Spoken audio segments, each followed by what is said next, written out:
Jadi kita sudah berhasil nih untuk membuat sebuah table beserta dengan kolom-kolom yang diperlukan.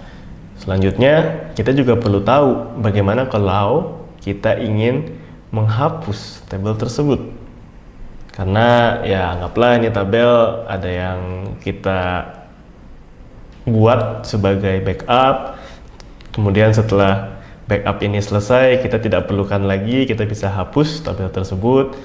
Atau misalkan tabel tersebut adalah tabel untuk aplikasi lama dan aplikasi tersebut tidak lagi digunakan, kita bisa hapus tabel tersebut.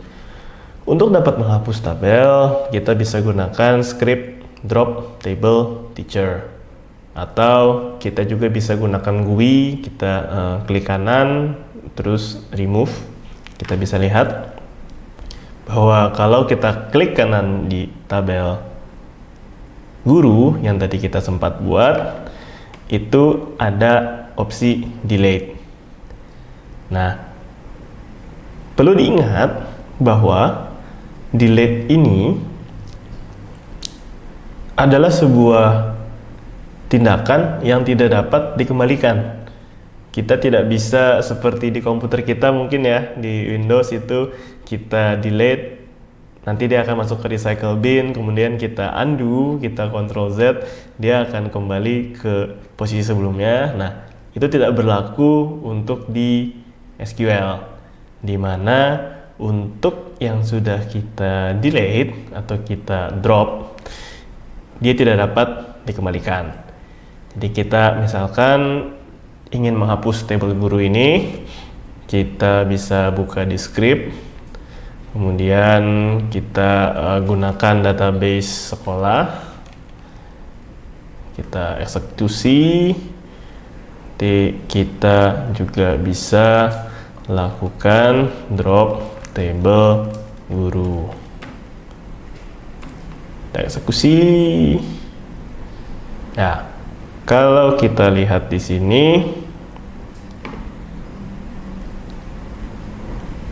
kita lihat tables ini menjadi kosong, tidak ada lagi tabel yang tadi sudah kita buat seperti itu.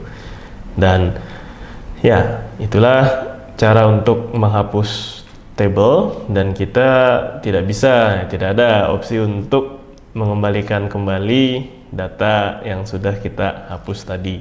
Jadi hati-hati dalam melakukan drop table, hati-hati dalam menghapus table.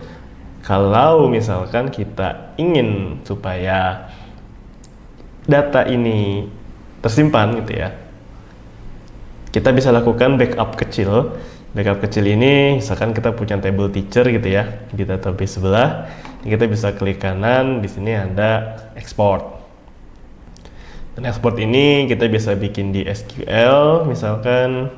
Kemudian kita ada setting-settingan yang perlu dilakukan, dan ini kita bisa batasi apakah mau satu query atau by segment. Nah, itu bisa kita lakukan semua. Ditaruhnya di mana, ini kita misalkan taruh di desktop seperti itu, kemudian kita lanjutkan, kita tambahkan deh ya backup misalkan itu, kita lanjut, kita cek lagi apakah sudah oke semua, kemudian kita start, akan terbuka, dan backupnya ini misalkan dalam bentuk insert into, ada sebuah script untuk melakukan insert ke tabel gitu.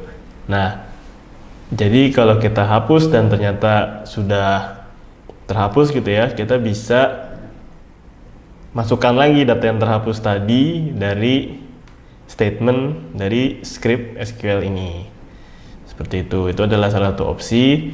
Jadi ketika kita tak sengaja mungkin atau memang sengaja menghapus tapi ingin mengembalikan lagi nilainya, kita bisa gunakan data yang sudah kita backup.